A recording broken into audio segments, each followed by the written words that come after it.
The next cardinal value that we want to promote in our new culture is going to be masculinity in the Black man. Now, we covered earlier femininity in the Black woman, and we argued that in order for the Black woman to be feminine, the Black man must be masculine. And we went into some detail about what that is. We talked about building buildings, palaces, and governmental institutions, and etc. But we want to go into a little bit more detail in this video to just explain what masculinity really is.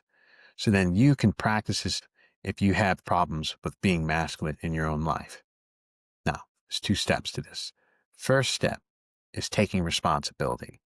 Now, when you take responsibility, you're taking responsibility for your whole life. Your financial sustenance is in your control. You create a business or you become an investor where you can control the amount of hours you work. You can control the amount of products you want to sell, and therefore you control the amount of money that you make for yourself. When you have a relationship with someone, you have it under your terms. You have it with people that are aligned with your values. You have it with people who you know will not cross you in any way. So if you're a Christian, you're going to have a relationship with people who are mostly Christian or who hold your ethics and values as a Christian who might be a non-Christian. So then your environment can be controlled and you can minimize the amount of conflict that would arise with people who are incompatible with your value system. When you take responsibility for your emotions, you are not going to react when someone says something very disagreeable to you. You will respond with reason because you take ownership over your emotions. These are aspects of what responsibility means. And the more responsibility a man has, the greater that man is, because responsibility is ownership. And an owner is someone who is in control. And a man is in control, and he is the leader. So that's one. Two is the responsibility that you do have, you generate value with it. So if you have a business, you use that business to generate a product, and that product is very good. It sells very well, but not only does it sell well, the customer is satisfied with it. It solves the problem that it was intended to solve.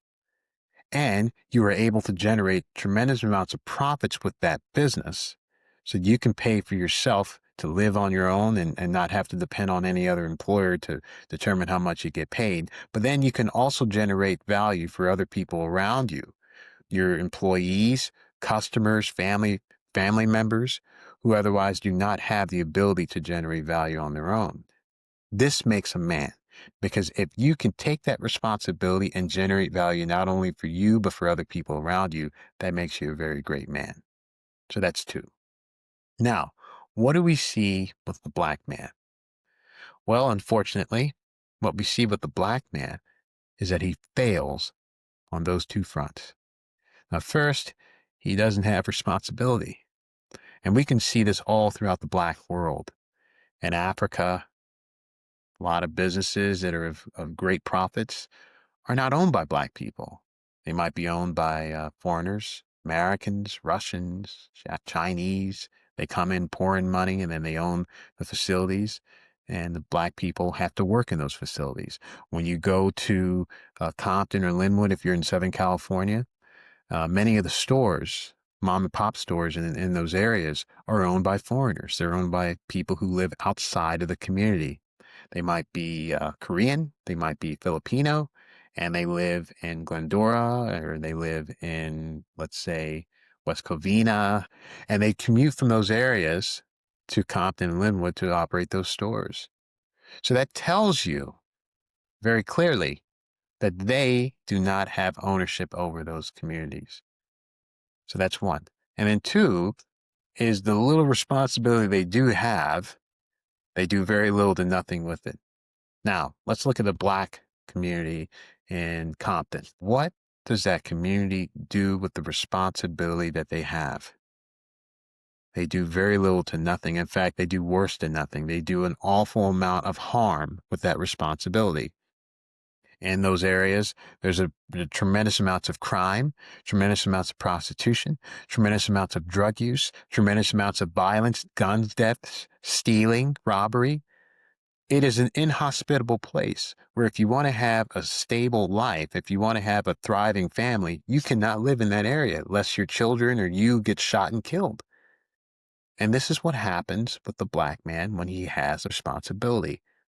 He doesn't generate any value. He destroys all that is around him. And therefore, we can say indubitably that the black man is not a man at all. So, in order for the black man to be a man, he must do these two things. He must become responsible for his life and those around him. He must generate value with the responsibility that he does have. If he can do these two things, then he would be a man. And the black woman would have to respect him because she knows that she's dealing with a man. So, I hope that was helpful.